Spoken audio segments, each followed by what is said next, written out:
Bienvenidos y bienvenidas a su programa bíblico existencial, donde nos encontramos para ir conociendo, entrando en intimidad con la palabra de Dios.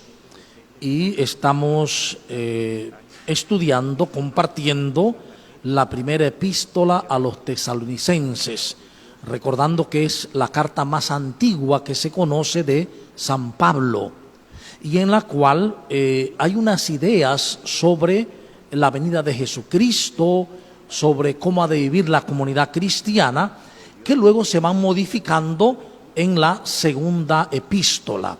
Vamos a continuar con el capítulo 3, que dice así: por lo cual, no pudiendo soportar más, decidimos quedarnos solos en Atenas y les enviamos a Timoteo, hermano nuestro y colaborador de Dios en el Evangelio de Cristo, para afianzarlos y darles ánimos en su fe, para que nadie vacile en esas tribulaciones.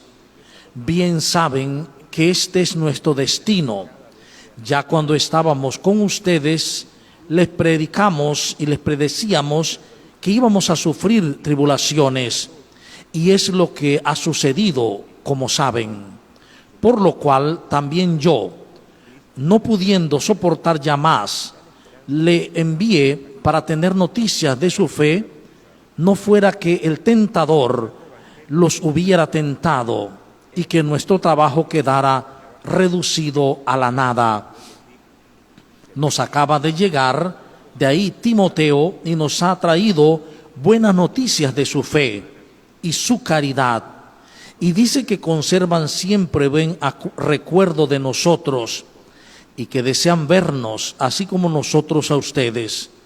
Así pues, hermanos, hemos recibido de ustedes un gran consuelo, motivado por su fe en medio de todas nuestras congojas y tribulaciones.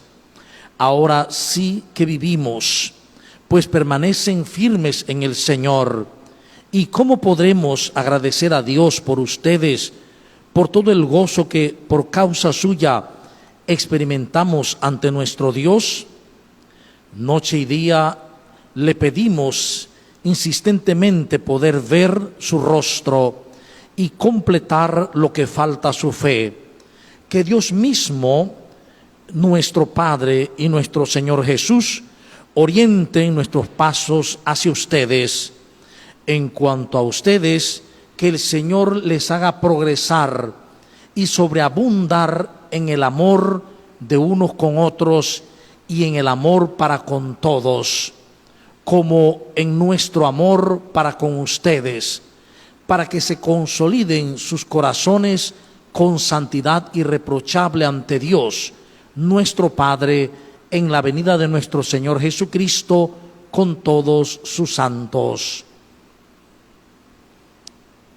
Señor, en esta tarde queremos abrirnos a esta palabra, abrirnos a tu Espíritu Santo, para que podamos recibir esa revelación que tú das y podamos vivir cada vez más como tus discípulos misioneros en salida y sinodales. Por Jesucristo nuestro Señor. Amén.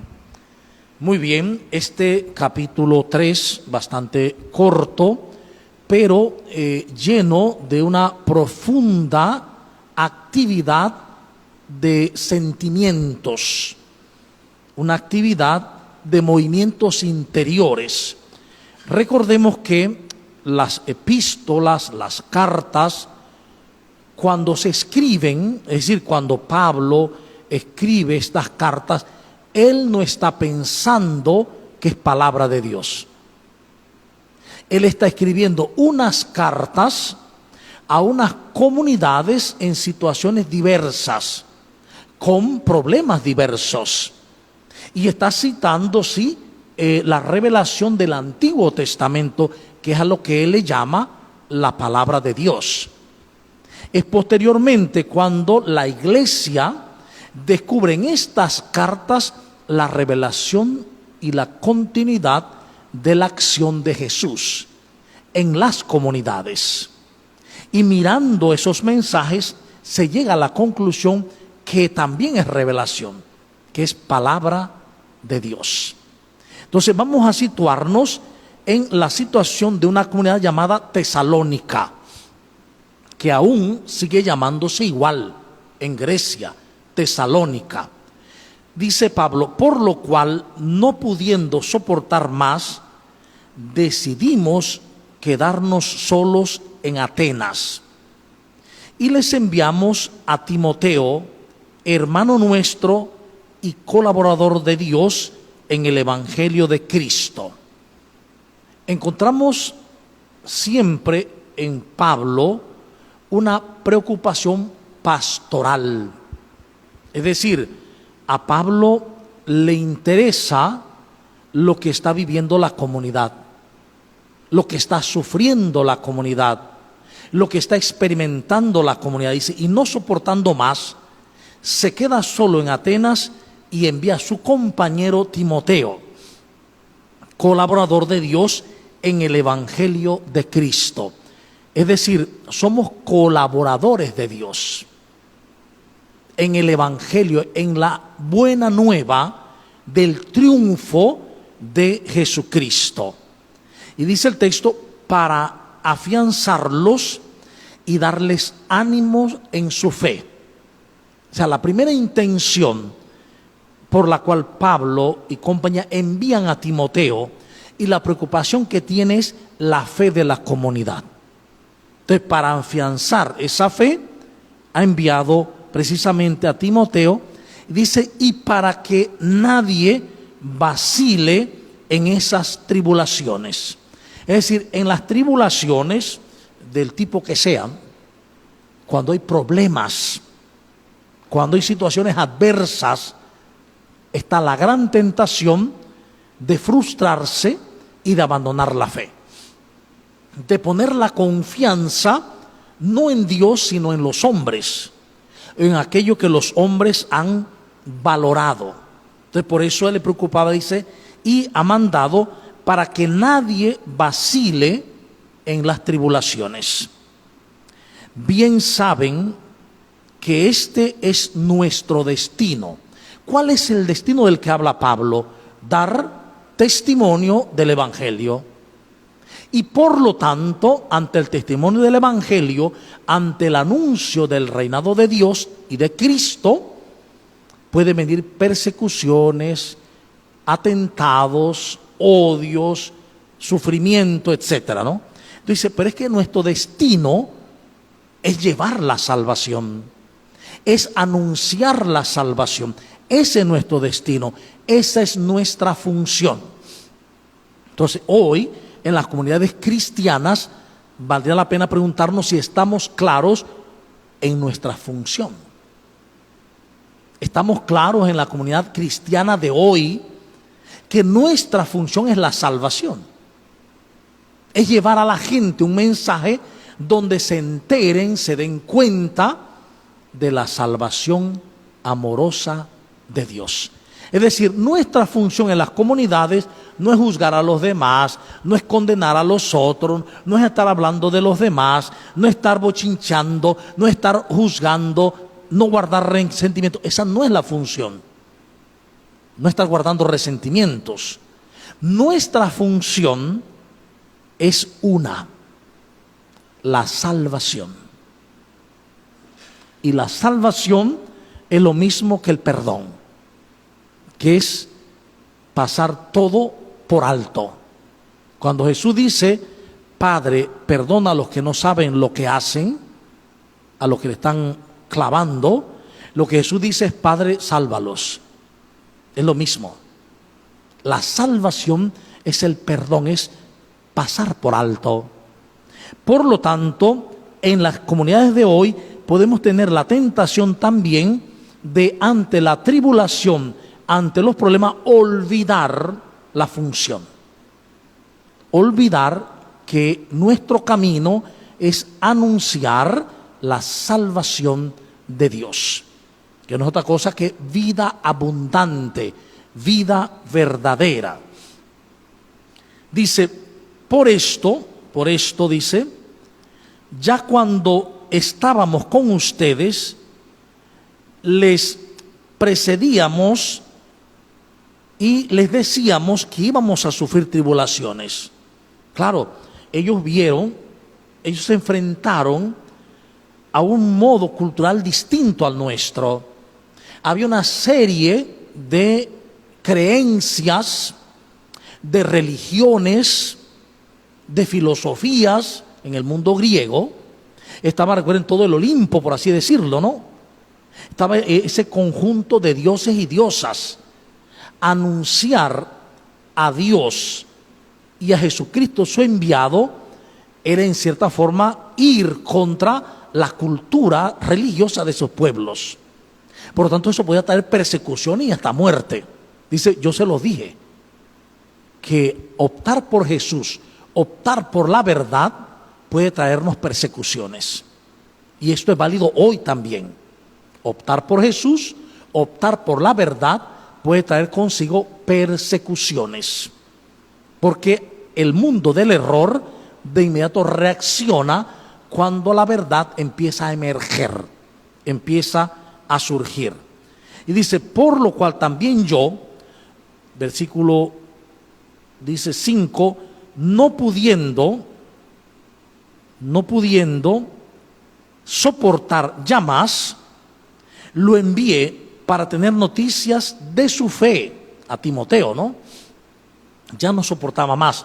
Es que no era como ahora, ¿qué estará pasando en la comunidad de Dolega? Entonces yo busco aquí y busco a cualquiera de ahí que pasó en Dolega. Instantáneamente sé lo que está pasando. No había nada de eso. Para saber de una comunidad había que ir personalmente, había que mandar una carta y recibir la respuesta. Así que eso traía días, a veces semanas. Entonces dice, yo tenía una angustia por su fe. Él sabía que no habían madurado totalmente y que podían fallar en su fe. Por eso manda, dice, a Timoteo, dice, porque no fuera que el tentador los hubiera tentado y que nuestro trabajo quedara reducido a nada. El tentador. Fíjense que cuando hablamos del tentador hay que pensar dónde está el tentador.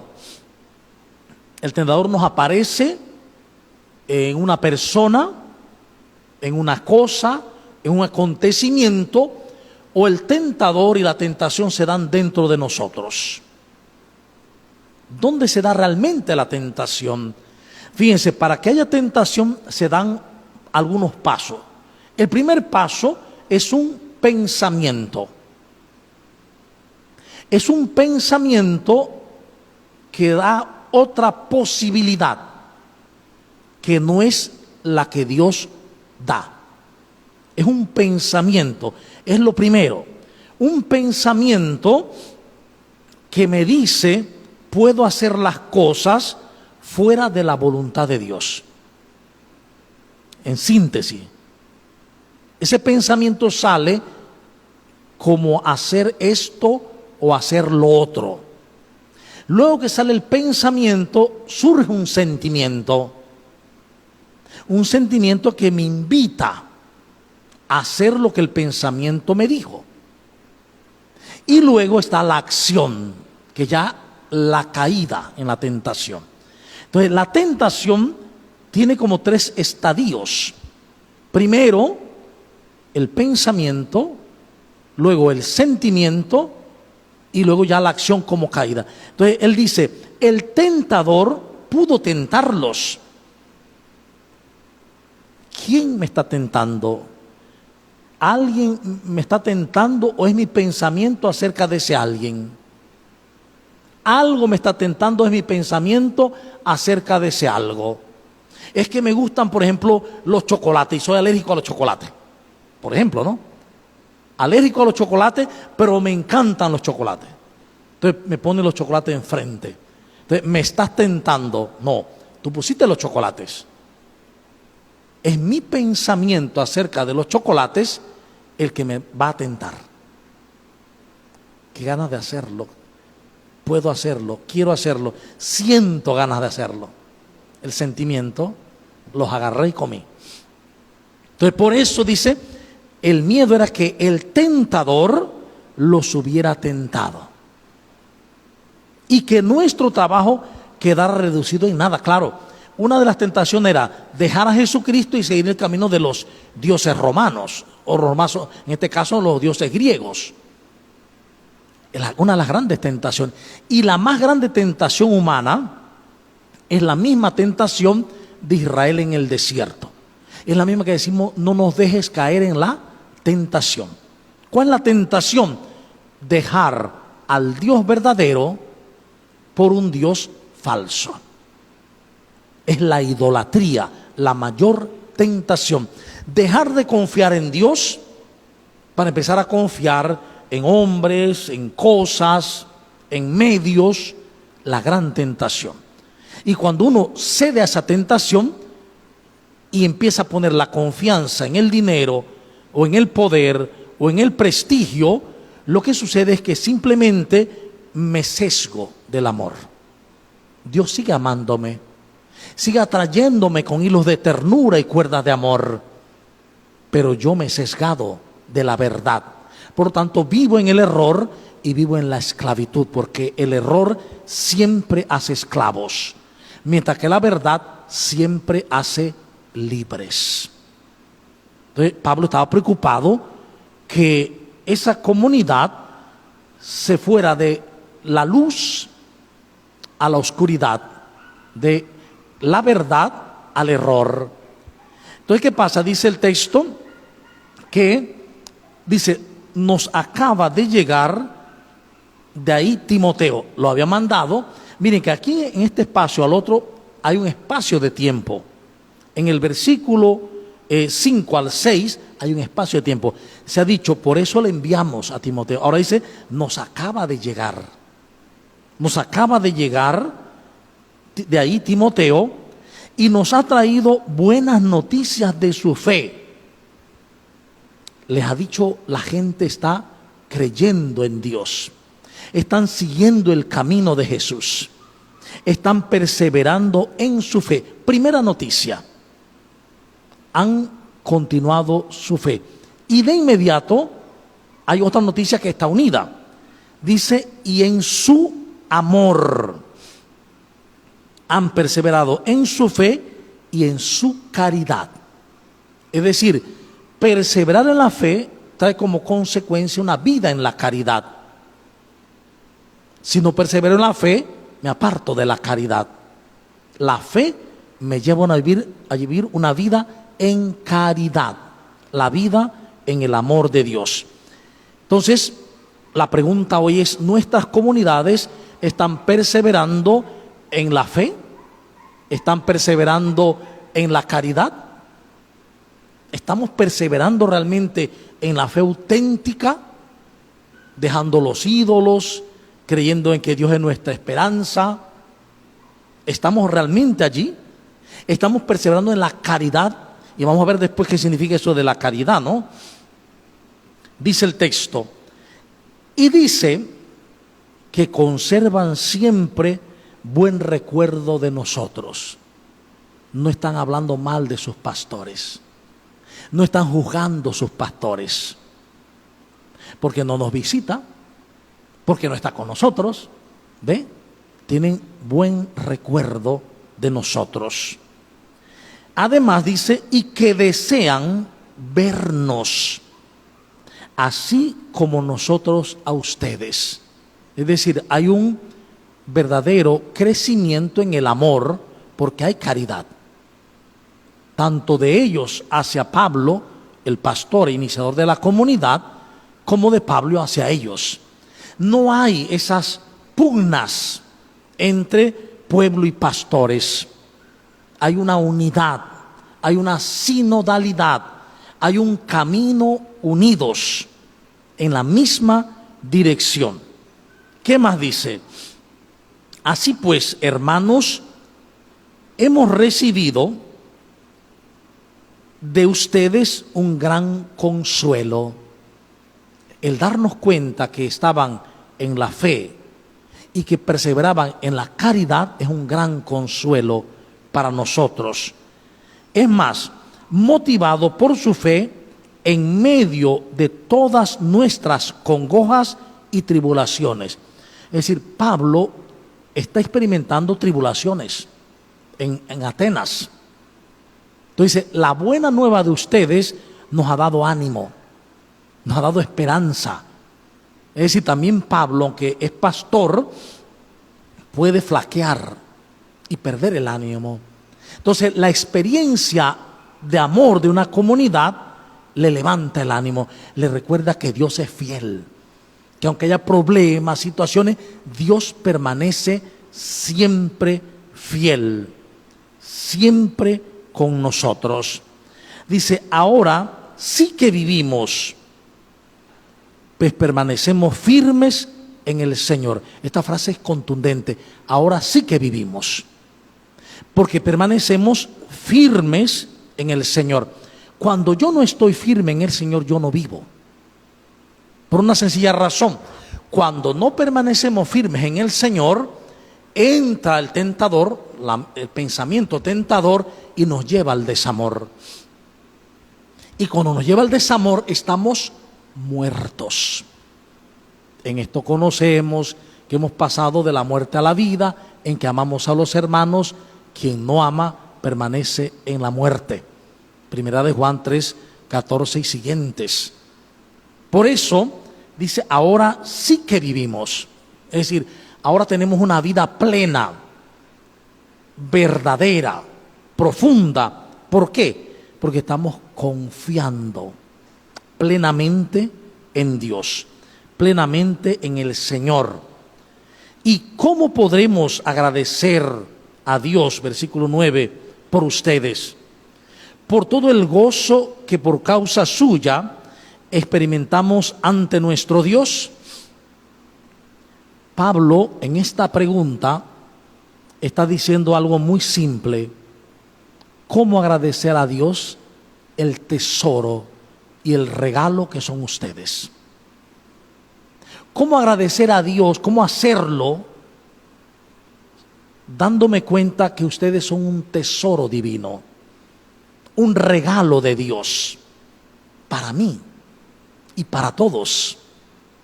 Porque realmente cada persona en la comunidad es un tesoro. Por muy aristoso que se vea, por muchas espinas que se le vean, por muchas cosas malas que podamos ver en una persona, es un tesoro de Dios. Por una sencilla razón, porque cada espina que yo veo brotar en el hermano es la espina que llevo en mi corazón y que se clava cada vez más adentro en el inconsciente. Entre más me molesta la actitud de alguien, entre más me duele la actitud de alguien, entre más me hace sentir iracundo a alguien, es porque más me está mostrando lo que llevo por dentro. Es el espejo de mi vida. Entonces, por eso es un tesoro, porque me está enseñando que yo soy el que tengo que curar esto. Cuando cure esto en mí, se cura aquello y desaparece. ¿Sí? Desaparece. Entonces, por eso cada persona en la comunidad es un regalo de Dios. Es un tesoro viviente. Noche y día, versículo 10, le pedimos insistentemente poder ver su rostro y completar lo que falta a su fe. Es decir, Pablo está diciendo que siempre oraba a Dios y le decía, yo deseo ver el rostro de mis hermanos, yo deseo encontrarme con esta comunidad y culminar lo que falta en el proceso de su fe, en el proceso de crecimiento. Y miren que esto es revelador, porque podríamos preguntarnos los catequistas, desde el obispo para abajo, primer catequista del obispo en la diócesis, primer catequista en la parroquia es el párroco, y de ahí los catequistas que hay. Cuando a nosotros nos preocupa lo que falta en el proceso de alguien, cuando nosotros nos preocupamos o pensamos en la necesidad de llevar a la gente a hacer los procesos que le hacen falta, o estamos sálvese quien pueda. ¿Ve? Incluso a mí alguien me llegó a decir: yo estoy convencido que la Iglesia Católica no es para todo el mundo. Eso de la fe no es para todo el mundo, eso es para algunos. No, lo que dice Dios es otra cosa, es que es para todos, y a todos hay que llevarle la salvación hasta los últimos rincones del mundo y hacer de todos discípulos míos, no de unos poquitos, no de muchos, sino de todos. Jesús nunca dijo: vayan al mundo entero y hagan que muchos sean mis discípulos. Que todos sean discípulos míos, enseñándoles lo que yo les he enseñado y bautizándolos en el nombre del Padre y del Hijo y del Espíritu Santo. Mateo 28. Entonces, a Pablo le preocupa, y por eso ha orado insistentemente noche y día, uno, por ver el rostro de la comunidad de Tesalónica y completar lo que falta en el proceso de la fe. Un pastor preocupado, un catequista preocupado, ¿no?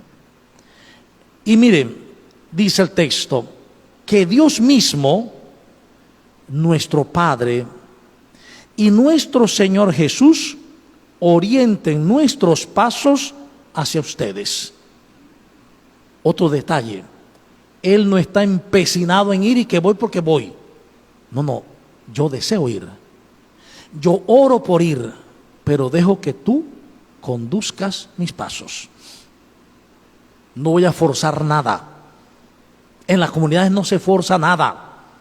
Hay que permitirle al Espíritu Santo que nos conduzca, que nos lleve. Por eso dice que Dios mismo, nuestro Padre, y nuestro Señor Jesucristo orienten nuestros pasos hacia ustedes. Que sea Dios mismo el que nos oriente, el que nos conduzca. Creo que estos textos nos revelan que nuestras comunidades muchas veces están inundadas de paganismo. Es decir, están inundadas de sentimientos que están contra Jesús. Sentimientos de miedo, sentimientos de ataque, sentimientos de desamor, sentimientos de juicio, sentimientos de condena, envidias y todo lo demás. Se está en contra de Jesús. Todo lo contrario a lo que Pablo aquí dice, que debemos dejar orientar nuestros pasos según Dios. Que sea Él que conduzca, que sea Él el que nos lleve. Dice, en cuanto a ustedes, versículo 12, que el Señor les haga progresar y sobreabundar en el amor de unos con otros y en el amor para con todos. Para con todos. Esto es bien interesante. ¿Por qué? Porque a diferencia de la idea judía, que el amor era con los judíos, el prójimo es el judío, el nacional, y el que no es nacional es enemigo. Aquí el amor no es solo entre ustedes, sino con todos.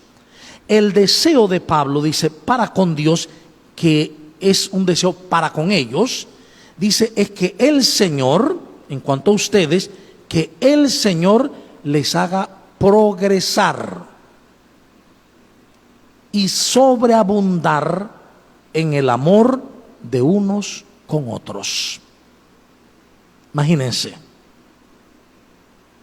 el deseo del pastor es que los de la comunidad progresen, sobreabunden ellos el amor de unos con otros Y el amor también con todos, aun los que no están en la comunidad, los que no participan de la comunidad, los que no creen como nosotros. La tienda extendida de esta etapa sinodal, la tienda extendida, extender la tienda hacia todos para comunicar el amor infinito de Dios a todos. Dice, como es nuestro amor para con ustedes. ¿Por qué Pablo puede desear que se amen en la comunidad? Porque él ama la comunidad, porque él siente amor. Si yo siento amor en mí, puedo desear amor para los demás. Si yo no siento amor en mí, no puedo desear amor para los demás. Por eso el primer camino es siempre saberme amado de Dios. Pablo lo sabía. Toda la historia turbia que vive, dolorosa, accidentada, y toda la experiencia de la misericordia de Dios lo lleva a reconocerse siempre amado de Dios. Y como se sabe amado, es capaz de amar y de desear el amor para todos, para que se consoliden sus corazones con santidad. Ya todos son santos, pero han de consolidarse con santidad. ¿Cuál es la consolidación en santidad? El amor. La vida en el amor es la que consolida la santidad. Es decir, la vida en el amor es la que hace ver la santidad. Nosotros todos somos amor, imagen y semejanza del amor con mayúscula. El amor con mayúscula nos creó según su propia imagen. Somos amor. Y por eso solo cuando nos amamos, entonces se muestra la santidad. Ya lo éramos, ya lo somos. Pero mientras no nos amemos, no se ve la santidad que hay. No se ve lo que somos. Entonces la importancia de consolidar los corazones con santidad irreprochable ante Dios, nuestro Padre, y en la venida de nuestro Señor Jesucristo con todos sus santos. Entonces recordemos que Pablo cree hasta este momento que Jesucristo viene pronto. Pronto significa que no demora muchos años, tal vez meses para él. Pronto está llegando. Y luego veremos en la segunda carta cómo él cambia de percepción y se da cuenta que no se sabe realmente. Al principio nos equivocamos, creíamos que ese pronto era ya de una vez, un par de años tal vez. Al pasar las décadas, llegados los años 40, 46, 50, es decir, 20 años y pico después de la muerte y resurrección de Jesús, han pasado 2 décadas y no ha regresado. Entonces, aquí hay algo que no cuadra. Nos hemos equivocado y los mejores no sabemos el día y la hora. Mejor estar preparados, pero no sabemos cuándo, ¿no?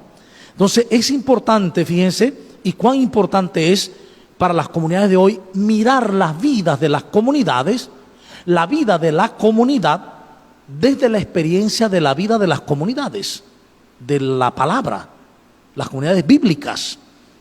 O sea, cuánto ilumina ver la vida de la comunidad de Tesalónica con sus pastores, Pablo, Timoteo, las comunidades de hoy.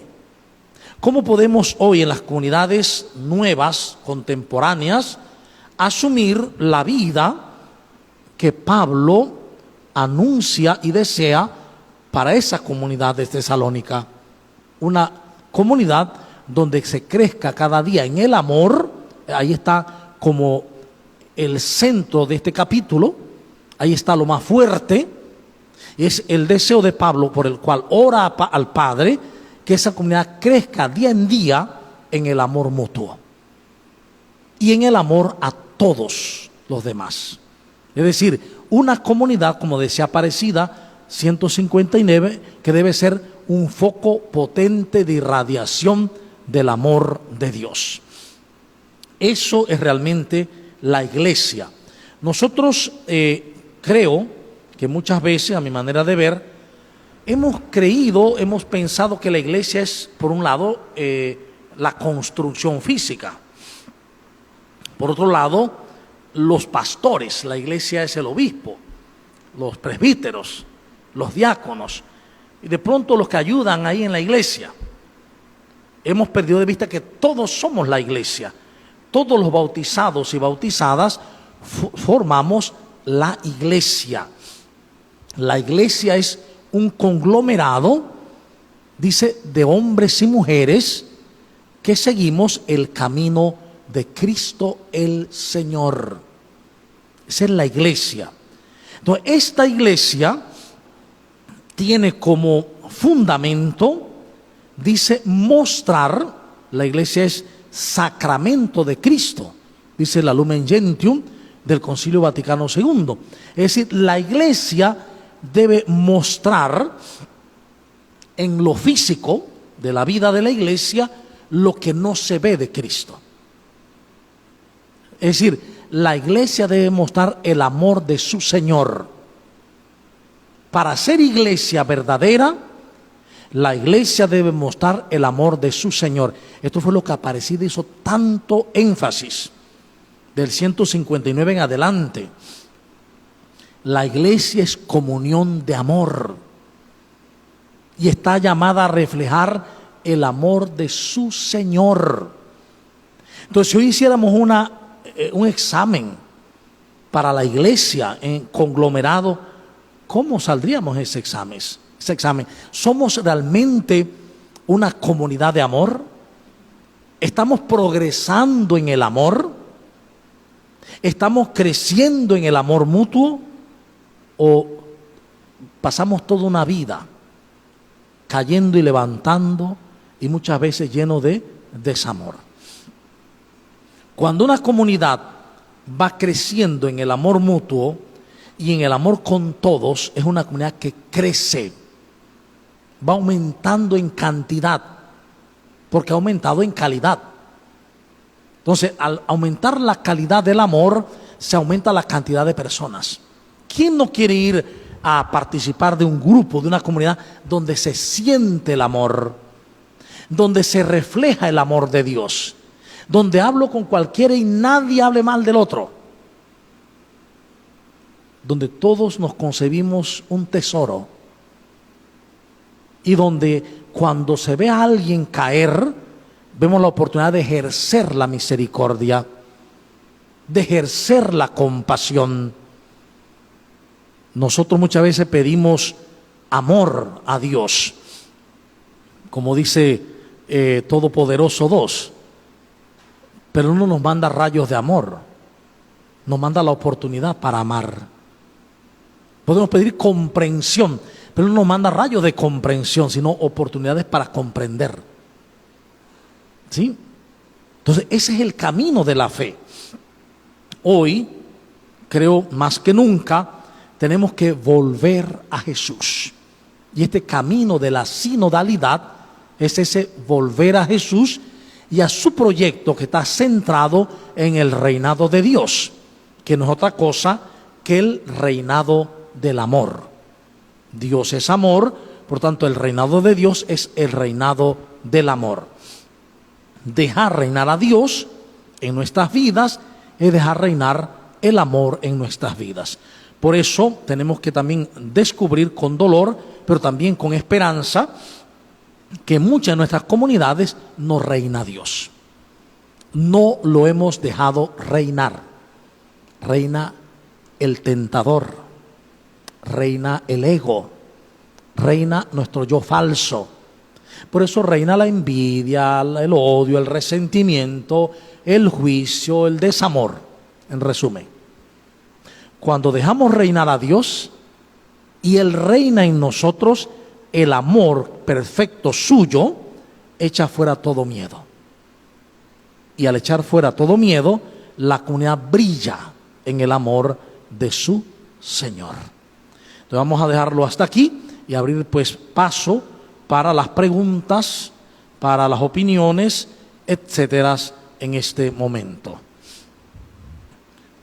Recordemos, mientras que preguntan o dicen algo, que las comunidades de entonces no diferían de las nuestras en cuanto a personas. Eran personas con sentimientos, con trabajos, con preocupaciones, con alegrías, con dolores, con sufrimientos, con enfermedades, con creencias desde niños, a las cuales le anunciaron el Evangelio y ellos se abrieron a ese Evangelio. Le creyeron a Jesús, a su mensaje, y se abrieron al Espíritu Santo para vivir ese mensaje. Algunos en esas comunidades no aceptaron el mensaje, como hoy también, y se fueron de las comunidades.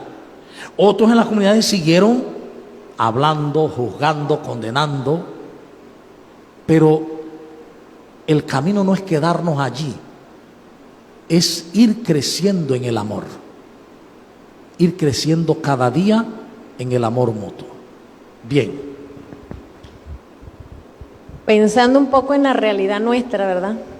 Hablando de las comunidades, o sea, al interior de una comunidad, sea una población, una barriada, qué sé yo, un pueblito, y en la manifestación de ese amor que la gente debe tener, pues reflejar, yo también me pongo a pensar en cómo ha de ser también la relación, y ahí lo está hablando, ¿no? O sea, el pueblo con sus pastores, o el pueblo con las autoridades, por ejemplo. Y voy a enmarcarlo en lo que a mi mente me está llegando, que es el asunto de esta realidad con el contrato minero, ¿no? Yo me pongo a pensar en esta gente allá. Veo y leo los efectos que son posibles, que atentan contra la vida de las comunidades concretamente, ¿no? El agua sobre todo, y ya vimos los problemas que hubo la semana pasada, nada más ahí en la parte urbana, ¿no? Entonces,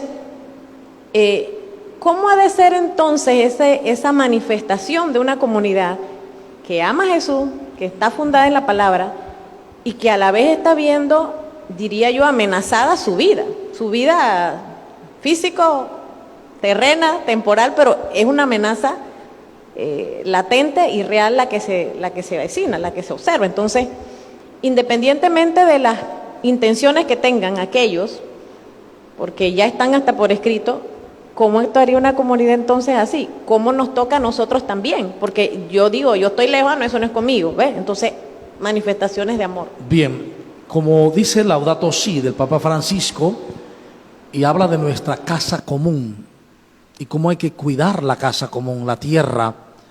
Cuando una persona recibe el mensaje de Jesús, se abre a ese mensaje, es una persona que ama a los demás y también ama la naturaleza. Eso está clarito. Una persona que se ha abierto al mensaje de Cristo y de Dios, ve en la naturaleza como San Francisco de Asís. Ve, loado sea mi Señor, que te veo en el sol, en las estrellas, en el agua, en la hermana agua, en la hermana lluvia. Entonces, ¿qué pasa? Si una comunidad está creciendo en el amor por el mensaje de Dios y esa comunidad llega a una empresa que va a hacer daño, ¿quién va a trabajar con esa empresa? Nadie, porque sabe que esa empresa está haciendo daño. Ahora, si no estamos conscientes del amor mutuo y de que debo preocuparme no solamente por el dinero que gano hoy, sino por los que vienen después, hijos, nietos y los que vivirán allí, si no me importa eso, entonces yo voy a trabajar y voy a colaborar, porque el trabajo minero no lo hacen 4 personas que tienen el dinero, también lo hacen los trabajadores, son los que se meten a trabajar. Los que tiran las bombas, los que tiran los productos químicos para, por ejemplo, sacar el oro o el cobre o la plata, poder sacarlo más rápidamente, no con la decantación de antes. Esas personas que hacen eso no son los que tienen el dinero, son los trabajadores de la comunidad, o que llevan de otra comunidad y que la comunidad lo permite. Entonces, una comunidad unida en el amor mutuo, ni siquiera se van a meter a hacer algo allí. Por eso me voy a decir, nosotros no aceptamos esto aquí. Pero si la comunidad está dividida, claro que entonces a este le ofrecen más, entonces yo acepto y nosotros aceptamos y ya se entra en el problema. Y eso es lo que pasa ahora. El problema no es solamente político, social. Es un problema también de conciencia ética, conciencia cristiana, de poder reflejar el amor de Dios incluso allí.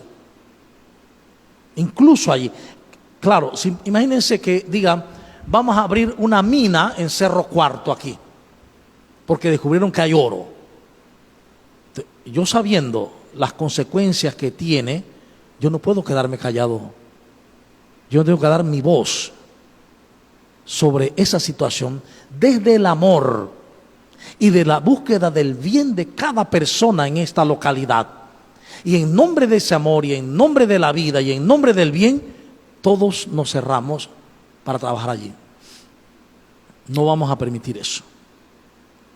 Desde la paz, lo que sea Gandhi, ¿no? La protesta desde la paz, ¿sí? La protesta desde la paz, que es protesta desde el amor, ¿sí? Entonces el problema, miren, el problema no solo de la mina, hay muchos problemas más que incluso a veces el problema de la mina nos está metiendo en un solo punto y eso nos hace olvidar un montón de elementos gravísimos que hay. Entonces, yo creo que el cristiano que medita la palabra, que contempla, tiene una mirada mucho más abarcadora. Y por esa razón, una mirada que siempre no se va a apartar del amor, porque el tentador te va a llevar también a querer defender la tierra con desamor, y eso no funciona. La única manera de cuidar la tierra es con amor, porque cuando se hace desde el desamor, siempre habrá sangre derramada.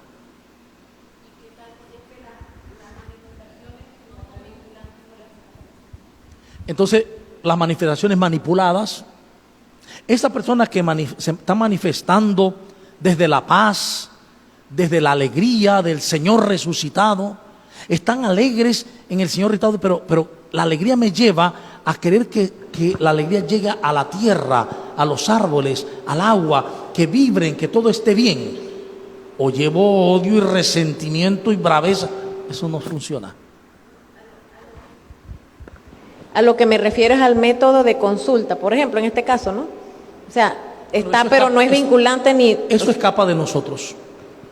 Esta consulta escapa de nosotros. Lo que sí está en nosotros es colaborar en el trabajo. Para que en un pueblo, ¿cuántos trabajadores hay en esa mina que son de ahí mismo? Un montón. Si eso no trabajaran, sería un problema llevar a trabajadores de otro lado. Y si además de no trabajar, se cerraran, pero en paz, lo pacífico, nadie podía trabajar allí. Tendría que matarlos. Y eso impediría totalmente también la minería. Entonces es cuestión de intereses. Si el interés lo llevamos desde el reino de Dios, desde que Dios reina en nosotros, esto afectará no solamente la minería, la violencia doméstica que está creciendo cada día más, la drogadicción que está creciendo cada día más, el alcoholismo que está creciendo cada día más, y una serie de problemas que son los que en el fondo llevan a todo aquello. Bien, ¿alguien más? Sí, buenas noches. A mí me llena de curiosidad. Yo tengo una niña de 12 años.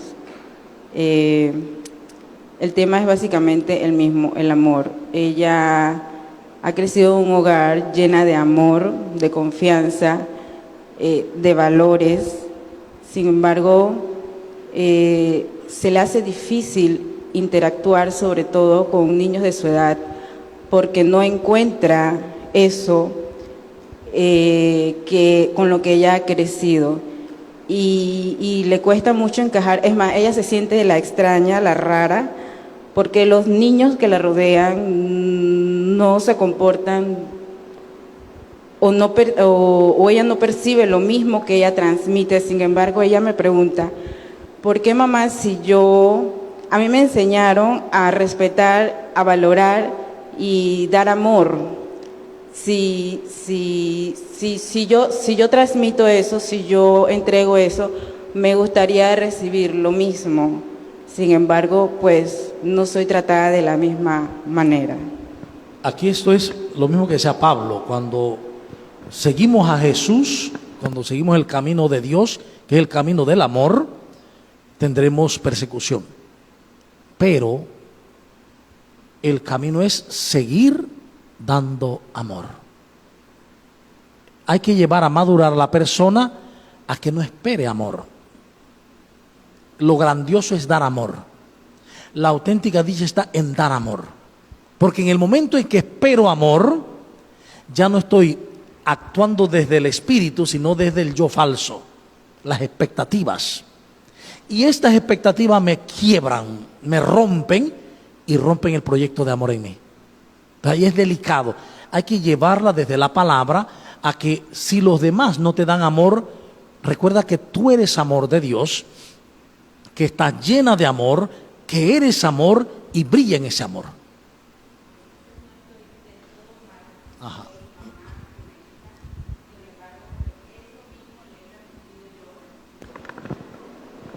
Bueno, entonces no estoy del todo mal porque yo soy mamá primeriza y eso es lo que yo le he estado transmitiendo durante todo este tiempo. No esperes recibir lo que das, sin embargo síguelo dando porque lo estás dando de corazón. Es una semilla que tú estás sembrando que en un futuro dará frutos. Exactamente. Y así te van a recordar. Exactamente. Pero eso, para llegar a ese nivel de conciencia, de amar sin esperar nada, la única manera es identificarme con el espíritu. Mientras yo me identifique con el cuerpo, no lo puedo lograr. Porque identificado con el cuerpo, siempre actuaré desde el yo falso, desde nuestro ego. Siempre en expectativa, siempre lo que me das es lo que te voy a dar. No al revés, yo te doy sin importar lo que me des. Padre, acá en redes, Catherine Pérez menciona: el que vive en el amor verdadero está cumpliendo la voluntad de Dios.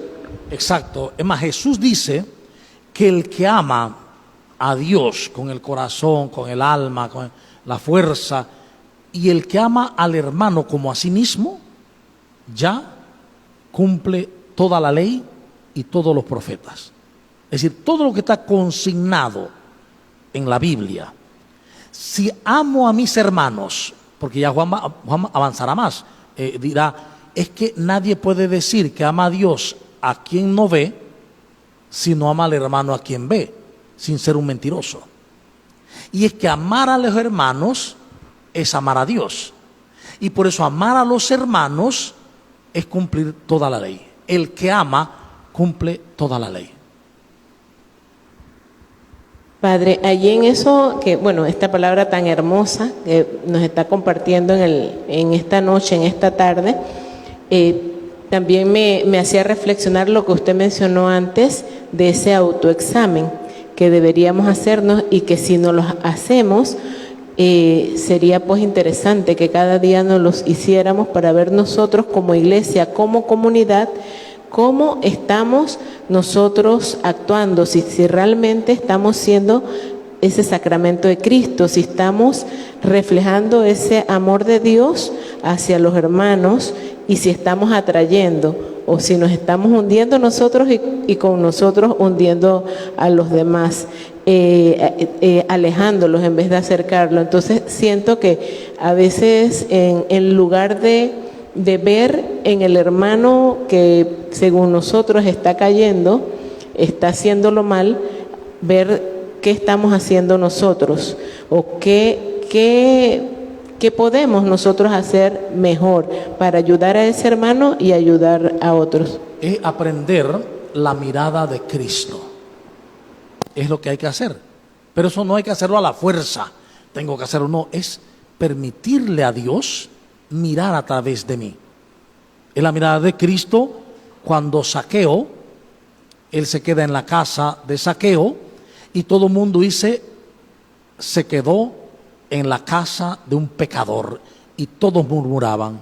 Entonces, donde todos veían a un pecador y tenían razones suficientes para verlo así, Jesús ve a un hijo de Abraham, a un hijo de Dios. Entonces, por eso la importancia de aprender a ver con los ojos de Cristo. Hace varios meses, el año pasado, yo envié una serie de fotitos que hablaban del ego. Entonces, el espejo del otro. Y bueno, que mucha gente de la parroquia me mandó, qué bien, qué bonito, no sé qué, qué interesante. Pero uno ve eso y a los 3 días, si no sigue velando y orando, dejó de ver ya el espejo. Entonces veo los enemigos, veo aquello y empiezo a juzgar y a condenar, cuando la mayor devastación que está sufriendo el planeta es la devastación interior, la devastación que hacemos en nosotros. Hemos devastado la ternura, hemos explotado el amor, hemos colado la misericordia, hemos hecho minería interior brutalmente. Y lo que vemos allá afuera es solo una proyección de toda la explosión dentro de nosotros, toda la minería inmisericordia que hemos hecho con nosotros mismos. No olvidemos nunca eso. Lo que veo allá afuera no es separado, no está separado, no es un mundo aparte. Todo lo que yo veo y como me afecta a mí, me está proyectando a mí mismo. Por eso, desde el ámbito de la espiritualidad, decía San Francisco de Asís, si quieres cambiar el mundo, cambia tú y darás un paso en el cambio del mundo. Y del ámbito científico, Albert Einstein decía, si quieres cambiar el universo, te darás cuenta que no puedes. Pero si tú cambias, el universo cambiará para ti. La situación siempre está dentro de nosotros. Y la palabra quiere llevarla así, dentro de nosotros. Busca dentro. ¿Qué es lo que tengo dentro? El tentador, ¿por dónde me está llevando dentro? O estoy siguiendo la voz del Espíritu Santo. Y el Espíritu Santo nos llevará al reinado del amor, al reinado de Dios. Te damos gracias, Señor, por esta oportunidad que nos das de compartir tu revelación, tu palabra, y de poder seguir creciendo en ella, que como María, nuestra madre y hermana, podamos guardar en nuestros corazones esa palabra, que podamos velar y orar para vivir conscientes del amor mutuo, del amor a todos y del amor a nuestra creación. Por Jesucristo nuestro Señor. Amén. En el nombre del Padre, y del Hijo, y del Espíritu Santo, y les esperamos el próximo martes a esta misma hora. Dios les bendice.